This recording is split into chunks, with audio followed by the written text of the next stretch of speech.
안녕하세요, 모티리 박기도입니다. 네, 오늘 7세대 그랜저가 페이스리프트 되어 돌아왔습니다. 외관 살짝 바꿨는데 확실히 더 예뻐졌고요. 실내가 디자인이 완전히 바뀌었습니다. 그리고 이미 예고가 된 것처럼 17인치 대형 모니터가 센터에 적용이 되면서 현대 최초로 플레오스 커넥트가 적용이 됐습니다. 많은 분들이 기대하고 있었죠. 그래서 오늘 플레오스 커넥트도 직접 한번 확인을 해볼 텐데요. 파워트레인도 변화가 살짝 있었습니다. 하이브리드 시스템 자체가 새롭게 개선이 되었습니다. 과연 얼마나 더 좋아졌는지. 근데 가격도 꽤 많이 올랐습니다. 기본 한 300~400만 원에서 시작해서 트림별로는 500만 원 이상 오른 트림도 있다고 하니까 사실 이미 그랜저가 워낙 잘 판매가 되고 있다 보니까 이 정도 가격 올려가지고도 잘 판매가 되겠지라고 기대하고 가격도 꽤 많이 올렸는데요. 사실 좀 고객 입장에서는 많이 안타깝긴 하죠. 자, 상품성 얼마나 개선됐는지 한번 살펴보도록 하겠습니다. 자, 앞모습 이게 페이스리프트다 보니까 기본적으로 보통 이제 범퍼는 기본으로 다 바꾸고요. 그 다음에 팬더까지 바꾸게 되면 좀 많이 바꿨다. 만약 본네트까지 바꿨으면 정말 절실했구나 이런 생각을 하게 되는데, 당연히 이 본네트는 안 바뀌었고요. 팬더랑 범퍼가 바뀌었는데도 느낌이 꽤 많이 달라졌습니다. 기본적으로 제일 눈에 띄는 건 아무래도 이 범퍼 아래쪽 형상이죠. 기존에는 그냥 사각형 형태다 보니까 너무 반듯한 느낌이어서 좀 답답하거나 심심하거나 이런 느낌이었는데, 지금은 조금 더 입체적인 느낌들을 강조를 많이 하고요. 여기도 이렇게 굴곡을 넣었잖아요. 그러다 보니까 옆에서 비스듬하게 보시면 범퍼가 조금 더 튀어나왔습니다. 오버행이 조금 더 길어졌거든요. 그러면서 약간 뾰족하게 돼서 이 느낌 자체가 약간 샤크 노즈 형태를 띠고 있다라고 이야기를 하는 거죠. 그러니까 확실히 좀 더 젊어졌다는 느낌을 받을 수가 있고요. 디테일하게는 요 심리스 호라이즌 자체가 두께가 얇아졌습니다. 그런데다가 전체적으로 길이가 꽤 많이 길어져 가지고 각도 자체, 이 곡률 자체는 변한 건 아니거든요. 근데 길이가 길어지면서 차 전체가 조금 더 라운딩이 커졌다는 그런 느낌들을 받을 수가 있습니다. 자, 그리고 헤드라이트가 지금 이렇게 슬림하게 들어가 있잖아요. 기존에는 이게 거의 사각형 박스에다가 세로로 들어가 있었는데, 그러다 보니까 이게 사각형에서 그 박스가 들어가 있는 게 굉장히 좀 답답한 느낌이었거든요. 근데 지금 슬림하게 가로로 넣어 가지고 일단 굉장히 샤프한 느낌도 좋기도 하고요. 이게 조명이 꺼져 있을 때는 이 그릴 안쪽에 이 검정색이랑 구분이 잘 안 돼요. 그래서 멀리서 보면 요게 티가 안 나거든요. 그 부분이 저는 또 엄청 마음에 들어요. 조명이 꺼져 있을 때도 굉장히 전체적으로 조화가 잘 되기도 하고, 조명이 켜졌을 때는 또 디지털 느낌도 상당히 좋고, 헤드라이트가 이렇게 디자인 바뀐 부분도 저는 무척 마음에 듭니다. 이게 그래서 전체적으로 앞모습이 기존에 아무래도 박스박스한 스타일이다 보니까 좀 답답한 느낌이 있었는데, 확실히 더 샤프하면서도 예뻐진 그런 느낌들을 보여주고 있습니다. 많이 젊어졌죠. 그리고 이번에 이 새롭게 아티스널 버건디라는 이 컬러도 새롭게 적용을 했는데요. 이 와인색 혹은 약간 팥죽색이라고 이야기하던 그런 컬러인데, 여기 지금 무광을 적용해 가지고 사실 이렇게 젊은 분들이 이런 컬러들을 선택해 주시면 도로가 훨씬 더 화려해지고 좋죠. 그래서 이 새롭게 적용된 컬러도 상당히 예쁘다는 생각을 합니다. 이게 팬더가 바뀌었다는 부분들이 보시면 여기가 추가가 됐거든요. 그러다 보니까 아무래도 변화들이 꽤 폭이 큰데요. 요 라인이 이 심리스 호라이즌에서 쭉 연결돼서 여기를 거쳐 가지고 도 손잡이 하단에 있는 요 라인 있죠. 요 라인을 거쳐서 뒤에까지 전체적으로 연결이 되어 있거든요. 그러다 보니까 그런 점에 있어서도 디자인적인 완성도를 많이 높였다라는 느낌에서 이번에 외관 디자인도 상당히 젊게 잘 나왔습니다. 휠도 지금 새롭게 굉장히 뾰족뾰족한 삼각형 휠을 적용을 해놨는데, 새로운 디자인이 굉장히 잘 어울려요. 자, 뒷모습은 사실 크게 눈에 띄진 않긴 합니다만, 여기도 역시 이 심리스 호라이즌 자체가 조금 더 얇아지고요.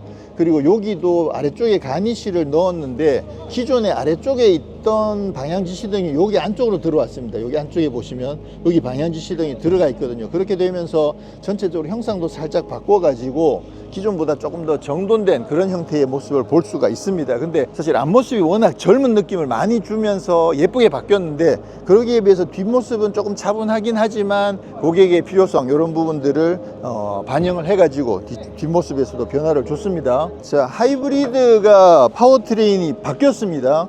이거는 6기 쓰레기통이네. 자, 이 모델은 지금 가솔린 3.5 모델인데요. 2.5, 3.5는 그대로인데 하이브리드가 1.6 터보 하이브리드가 적용이 됐습니다. 근데 기존에도 그랜저가 1.6 터보 하이브리드가 있었잖아요. 근데 시스템 자체가 완전히 바뀌었습니다. 뭐냐면 지난번에 팰리세이드 하이브리드가 등장을 하면서 가솔린 2.5 터보에다가 구동 모터랑 발전 모터가 따로따로 들어가 있는 직병렬 혼합 방식으로 새로운 하이브리드 시스템을 선을 보였잖아요. 그러니까 이번에 그랜저 1.6 터보 하이브리드는 그 시스템 방식은 그 방식이에요. 근데 터보가 이제 팰리세이드는 2.5 터보를 쓰는데 여기는 1.6 터보를 쓰는 거죠. 그러니까 1.6 터보랑 기존의 1.6 터보랑 비교하면 엔진은 1.6 터보 같은데 전기 모터가 회생제동 구동용 그리고 발전용 두 개가 따로따로 적용이 되면서 시스템을 바꿨더라. 그러다 보면 아무래도 주행 중에도 발전을 훨씬 더 많이 해서 전기로만 주행할 수 있는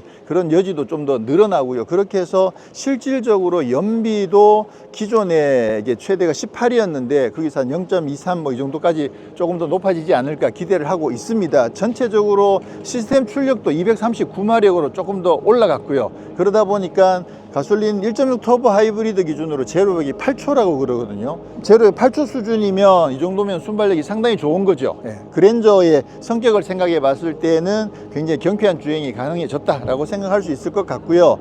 이게 직병렬 혼합 방식을 쓰게 되면서 지난번 팰리세이드 하이브리드에서 처음 선보였던 게 이제 스테이 모드라는 게 있잖아요. 그래서 배터리가 한 80% 정도 차 있을 때 스테이 모드를 켜놓게 되면 엔진 다 끈 상태에서 전기를 80%에서 그 배터리가 30% 될 때까지 엔진을 켜지 않고 그냥 그 배터리만 가지고 차 안에서 뭔가를 할 수 있는 그런 여유를 가질 수 있거든요. 그게 스테이 모드가 이번에도 똑같이 적용이 됐습니다. 근데 제가 지난번 팰리세이드 시승하면서 그걸 미처 확인을 못 해봤던 게 이게 스테이 모드는 최대 배터리 80%에서부터 그게 30% 방전될 때까지 스테이 모드를 쓸 수 있는 건데 평상시에 주행을 하다 보면 이게 배터리가 80%까지 안 올라간단 말이에요. 그러면 평상시에 50% 수준에서 30%까지 하면 이게 쓸 수 있는 기간이 너무 적잖아요. 근데 그게 이제 스테이 모드를 미리 켜놓게 되면 그렇게 되면 주행하는 동안에 사실 한 10분, 15분 정도만 주행하면 배터리 금방 차거든요. 이게 배터리 용량 자체가 1몇 kWh 이 정도밖에 안 되거든요. 그렇게 되면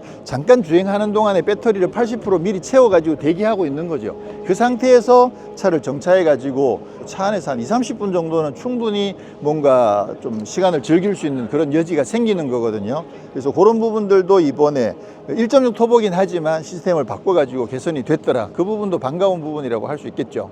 자, 이미 사진으로 확인하셨습니다만 인테리어는 완전히 바뀌었습니다. 오, 진짜 이 정도면 진짜 잘 바뀌었죠. 와, 이게 가운데 17인치 모니터가 적용이 되면서 확실히 이게 그랜저가 진짜 젊어졌어요. 이게 그랜저가 아무래도 연세 드신 분들이 많이 선호하시는 차종이긴 한데 굉장히 젊어졌다라는 느낌을 받을 수 있고요. 이제는 뭐 이 정도는 충분히 커버할 수 있다라고 생각을 하게 됩니다. 자, 바뀐 부분들이 일단 디자인이 많이 바뀌었죠. 이 라인들도 꽤 많이 바뀌었고요. 모니터가 들어간 부분도 그렇고 스티어링 휠이 일단 저는 엄청 마음에 드는 게 이게 위아래로 D컷으로 해서 약간 이렇게 납작하게 만들어 놨거든요. 그러면서 이게 17인치 모니터를 통해서 많은 것들을 컨트롤할 수 있지만 이번에 현대 같은 경우에는 하드키도 많이 적용을 해놨다는 거거든요. 여기 이제 온도 조절할 수 있는 거, 비상등 이런 부분들 하드키도 다 들어가 있죠. 볼륨 조절하는 거, 사실 볼륨 조절하는 건 무조건 다이얼 넣어줘야 돼요. 이게 막 터치도 불편하고 여기 이게 휠도 불편한데 다이얼 이렇게 돌리는 거 이건 진짜 필요하거든요. 그런 면에 있어서 하드키를 뽑아놨다는 것도 정말 잘했고요. 그리고 이쪽에 슬림 디스플레이가 추가됐다는 것도 정말 잘한 겁니다. 이것만 가지고 사실 여기에 조금만 숫자 쳐다보는 게 아무것도 불편하긴 하거든요. 그런 반면에 이게 기본적인 정보들을 여기에서 보여주고 있으니까 이 부분도 굉장히 잘 됐고 헤드업 디스플레이까지 같이 적용되어 있습니다. 그런 점에 있어서 아무래도 첨단으로 가면서 디지털화를 많이 하지만 그럼에도 불구하고 실질적으로 운전할 때 뭐가 더 필요하냐 그렇게 봤을 때는 하드키가 적용되어 있는 부분들이 훨씬 더 편하긴 하죠. 물론 이번에 현대에서도 SDV 강조를 많이 했습니다. 자, SDV를 생각해 봤을 때는 이런 물리적인 버튼들이 많이 있는 게 과연 적합한가 라고 생각할 수도 있긴 하지만 실질적으로 어쨌거나 편리한 면에 있어서는 물리적인 버튼이 나와 있는 것들이 훨씬 더 유리하긴 하죠. 그리고 이게 아무래도 페이스리프트다 보니까 그 변화의 폭의 한계가 있긴 하거든요. 하드웨어를 완전히 새롭게 고치기는 좀 한계가 있었다라고 생각을 하고요. 자, 그리고 앰비언트 라이트도 여기도 들어가 있고 여기도 들어가 있고 전체적으로 굉장히 예쁘게 들어가 있고요. 또 이번에 그 디자인의 변화들 중에 큰 게 뭐냐면 그 에어컨 송풍구 있죠. 송풍구가 여기도 깔려 있고 요 속에도 송풍구가 들어가 있거든요. 그러니까 송풍구를 숨겨 놓으면서 이거를 물리적으로 손으로 조작하는 것이 아니라 소프트웨어에서 그런 부분들을 조작할 수 있게끔 바뀌었다라는 거, 그게 좋은 건지 모르겠는데 사용성 면에 있어서는 그렇지만 디자인적으로는 확실히 더 깔끔한 느낌들을 주는 건 사실이긴 하죠. 자, 지난번에도 잠깐 살펴봤습니다만 일단 17인치 모니터가 적용됐는데 크게는 3분할 화면으로 구성이 되어 있습니다. 이 부분은 고정이에요. 그래서 차량 주행과 관련된 데이터들은 이쪽에 다 들어가 있습니다. 실제로 주행을 하게 되면 여기에서 이제 주변의 차량이라든가 그런 부분들까지 그래픽으로 다 표시되는 그걸로 되어 있고요. 요거는 보시는 것처럼 2분할로 쓸 수도 있고 이렇게 해서 전체 통으로 쓸 수도 있습니다. 그리고 스테이 모드가 되게 되면 이거 전체를 다 통합해 가지고 무슨 유튜브를 본다든가 그런 부분들도 가능합니다. 그 다음에 기본적으로 앱이라든가 이런 부분들은 앱 생태계 이런 거 이야기하고 있는데 이건 다른 데서도 많이 하고 있는 거고요. 유튜브라든가 웨일 브라우저라든가 네이버 이런 부분들 들어가 있고 게임 같은 것도 있죠. 근데 지금 넷플릭스 같은 경우는 사실 저는 넷플릭스를 넣어주는 걸 정말 원하는데 이게 넷플릭스가 자동차 브랜드랑 협업을 잘 안 하거든요. 지금 테슬라에는 들어가 있는데 지난번에 그 제네시스에도 현재 들어가 있긴 한데 확인해 보니까 그게 이제 그 소프트웨어를 제공하는 LG랑 그 넷플릭스랑 관계 때문에 들어가 있는 거라고 하더라고요. 근데 지금 현대에는 넷플릭스는 아직까지 계속 컨택을 하고 있는데 적용되어 있지 않다. 이게 정차해 있는 상태에서 만약에 유튜브를 재생을 하고 그 다음에 이게 차 안에 있는 오디오랑 연동이 돼서 뭔가를 즐길 수 있다. 그런 게 필요한 거거든요. 이 17인치 모니터가 이게 주행하는 데는 사실 큰 의미가 없잖아요. 주행할 때는 요거랑 요거만 있으면 되는 거거든요. 근데도 17인치 모니터를 넣는다라는 거는 차량을 제어하기 위한 거라기보다는 차에 정차해 있는 동안에 뭔가 즐길 거리를 위해서 필요한 건데 근데 아직까지 그런 부분들이 조금은 아쉽지만 돌비 애트모스도 이번에 적용되진 않았거든요. 그래서 그런 부분들까지 그랜저 정도 되면 돌비 애트모스 이 17인치 모니터를 넣었는데 그런 건 넣어줘야지. 그래서 그런 부분들도 아쉽긴 하지만 일단 17인치 모니터가 적용된 부분은 저는 아주 만족스럽습니다. 자, 그 다음에 이제 글레오 AI가 이번에 새롭게 적용된 부분도 반가운 부분이긴 하죠. 글레오. 네, 듣고 있어요. 여기 지금 깜빡깜빡 하고 있죠. 그렇게 해서 지금 듣고 있다라는 거죠. 운전석 창문 열어줘. 글레오. 네, 부르셨어요? 제니의 최신곡 틀어줘. 블루투스 오디오를 실행할게요. 다만 특정 곡을 검색해서 재생하는 기능은 아직 지원하지 않아요. 뭐야, 블루투스 오디오 말고 여기 지니가 있는데 왜 플로도 있구만. 글레오. 네, 말씀하세요. 최신 인기곡 틀어줘. 최신 인기곡 재생은 아직 지원하지 않아요. 그렇지, 왜 안 되지? 플로랑 지니가 들어가 있는데 왜? 네, 이게 지금 네. 이 앱들이 앱마켓에 처음 이제 들어오다 보니까 본인들이 이제 앱의 완성도 높이기 위해서 저희 글레오 AI하고 연동하는 것들은 개발이 아직 안 돼 있어서 네네. 네, 향후 이제 그거는 SDV니까 어차피 적용될 거다. 계속 업데이트가 될 거예요. 관계자분께서 설명을 해주셨는데 그렇다고 합니다. 그래서 이런 부분들은 어차피 소프트웨어 업데이트를 통해 가지고 빨리빨리 적용이 되겠죠. 글레오. 네, 말씀하세요. 오늘 주식 계속 떨어지고 있는데 이유가 뭐야? 최근 반도체 업계 충격과 외국인 매도세, 고환율, 고유가, 고물가 등으로 주식시장이 약세를 보이고 있어요. 또한 도널드 트럼프 대통령의 유럽 국가 대상 관세 위협이 도널드 트럼프 이야기가 나오길래 저는 완전 최신 뉴스인 줄 알았는데 최신 뉴스까지는 아닌 것 같아요. 근데 지난번에도 확인했듯이 어쨌거나 최신 검색을 통해 가지고 최신 정보들도 AI를 통해서 확인할 수 있습니다. 검색 같은 것들이 되고요. 물어보니까 한 4개 정도의 그 대화 내용을 기억을 하고 있다고 그러거든요. 그러니까 맥락을 이해를 하는 거죠.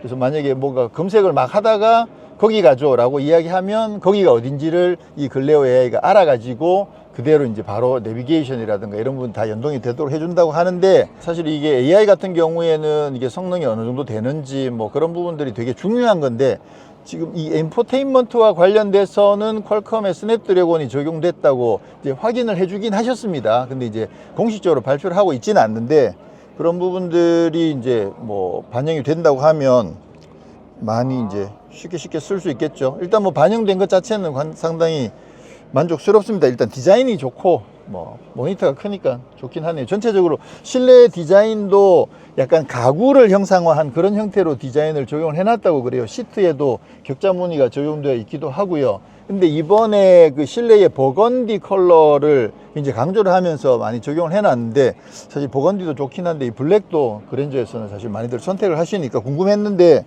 블랙도 상당히 잘 해놨네요. 여기 우드 느낌도 깔끔하게 잘 돼 있고, 이런 부분들 우드 느낌도 잘 돼 있고요. 자, 그리고 지금 여기는 루프가 보시면 그냥 일반 파노라마 선루프가 적용되어 있거든요. 스크린이 막 붙어 있잖아요. 근데 요거 아니고 그냥 블라인드가 없는 그거 같은 경우에는 6개 분할돼서 거기를 불투명하게 하고 투명하게 하고 그렇게 변환할 수 있는 그 기능이 이번에 현대차에서 최초로 적용이 됐죠. 이미 뭐 다른 브랜드에서는 하고 있던 건데 현대에서는 최초로 적용이 됐습니다.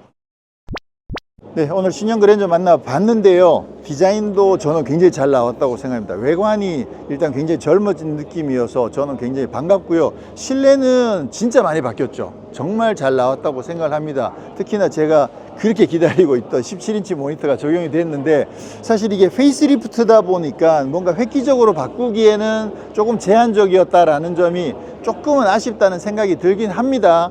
뭐 실내에서 뭔가 좀 많은 것들을 즐길 수 있는 그런 여지가 있으면 좋을 텐데, 그리고 하이브리드다 보니까 아무래도 그 스테이 모드를 쓴다고 하더라도 조금은 제약이 있는 부분들이 있고요. 그렇긴 하지만 기존의 그랜저를 생각해 봤을 때는 상품성이 굉장히 많이 좋아졌다라는 부분은 저는 확실하게 인정할 수 있다고 생각을 하고요.